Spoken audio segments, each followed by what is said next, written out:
I am joined now by the biggest Limerick rising act. 2022 was a massive foundation year in their music, winning awards and competitions and being featured in the Hot for 2022 version from Hot Press last year, which means you're in the top 60 acts in the country to watch. We featured them on the very first show of the VIP. March 25th was the song they released, Deja Vu, and since then we have just gotten a taster of Oasis. I'm delighted to say I am joined now by Abe Soare. How are you? I'm very good, Adam. How are you? Wonderful stuff. No, look, I'm feeling great. The very first conversation that we had was when I accidentally got your song wrong live on air, if you recall. I believe I mixed up the names and the titles, but look, we got through it. A beautiful start to our friendship, and I've never. Was guessed, though. Yeah, no, it was. In fairness, it's a savage song. It's been stuck in my head ever since. But let's go to 2022 because, as we say, this was the foundation year in your music, and Deja Vu came out, and it was just such an amazing song. That was your first icebreaker on the scene. What was that like as a release for you? I mean, I really, really enjoyed it. I never realised that there was such a buzz or like even there was going to be such support for my first song out there, do you know what I mean? And I kind of fell off the wagon then, do you know what I mean? I forgot how much of a buzz, it is an adrenaline buzz to release a song.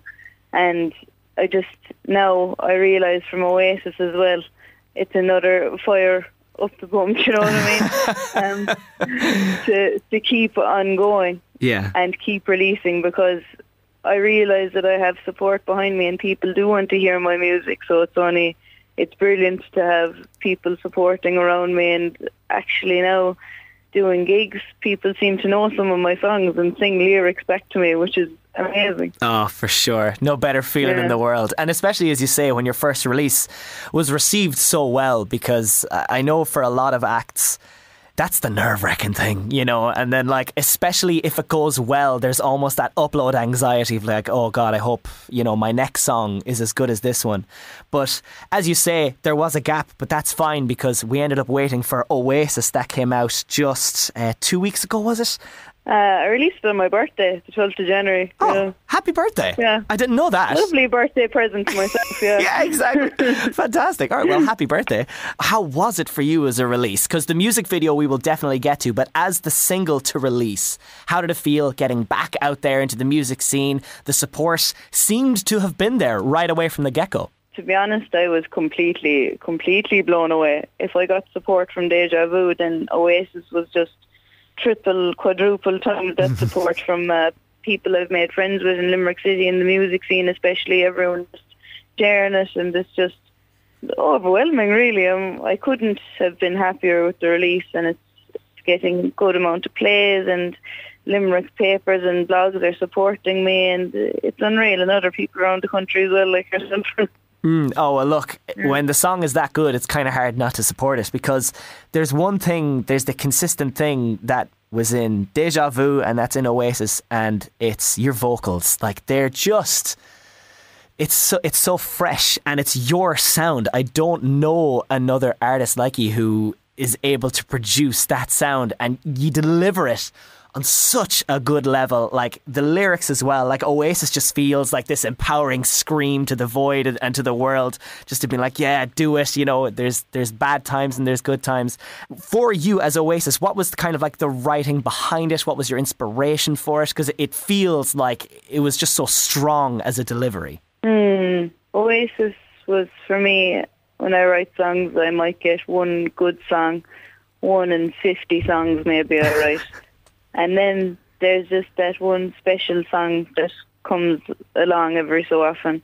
And that's Oasis for me, because I was going through a really, really hard time in my life, and I just felt the darkness and the whole lot. I was still going to therapy and everything, but I was just facing things that I was so scared to look at, you know what I mean? We all go through those points in our life where we're nearly afraid to look at ourselves and things we need to work on within ourselves. But it was all just about wanting a break in this time that I felt like I was getting crashed with a load of emotions, and I was just about looking for a break, looking for an oasis, and kind of trying to find myself as an adult in the adult world, like. Oh, look, we're still out of college and yeah, trying to figure everything out. Yeah, I'm still trying to be that.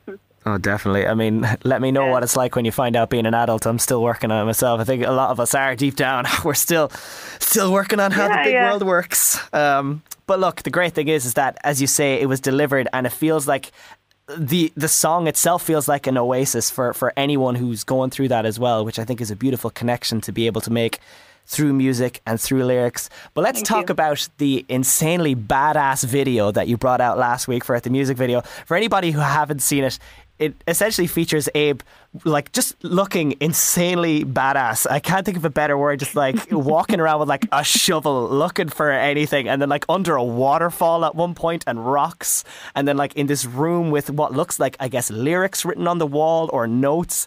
It seemed like an amazing idea, and I don't know how you thought of it. I didn't think of all of it. It was Brian O'Keefe. He's an amazing videographer. He's got so many brilliant ideas.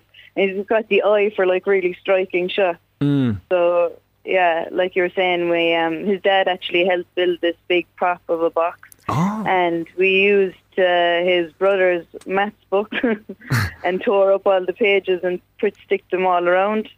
And then there was an unreal shot where he got a leaf blower on top to be able to like blow all the pages off the wall while I'm there really dramatically in the middle of the box, you know? Like, I obviously told him the meaning of the song and everything, and we kind of came up with a story together, but it was really Brian O'Keefe's idea of all like the really striking shots.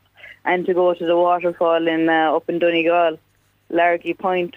It's actually called the Secret Waterfall if you type it into Google. Because people were asking me, where's the waterfall? And all I was ever saying was, secret. So you went all the way to Donegal and all around for the music video. That is fucking deadly. That is so cool. And like, striking is definitely the term I would use. I think that's the word I was looking for, as well as badass, because it is. And for anybody who hasn't seen it, go see it right now. Abe Soare on YouTube and across all social media platforms. Would that be right if people want to find you, Abe? Yeah, Abe Soare. It's ABESOARE. Yeah. Wonderful. So far, we've got nothing but the best, and I'm looking forward to potentially more on the horizon in 2023. Shall we be looking towards Abe Soare for more? Yeah, I have a lot of releases planned for this year, and definitely looking for an EP at the end of the year to release that. Yeah. Excellent. And is there a chance where we could catch you live, by chance? John in Dolan's in Limerick, the 2nd of February. Brilliant. Yeah. 2nd of February in Dolan's, was it? Yeah, in Dolan's, in Limerick. And I'm supporting Dora Gola as well in Monroe's in Galway the next day, the 3rd of February. Savage. All over the place. I love it. That's deadly stuff. Well, look, Abe, thank you so much for taking the time to be able to talk to us. And I cannot wait for the new music coming. Honestly, I think it's going to be brilliant. Thanks so much for taking the time. Thank you, Adam. Cheers. Thanks so much for having me on.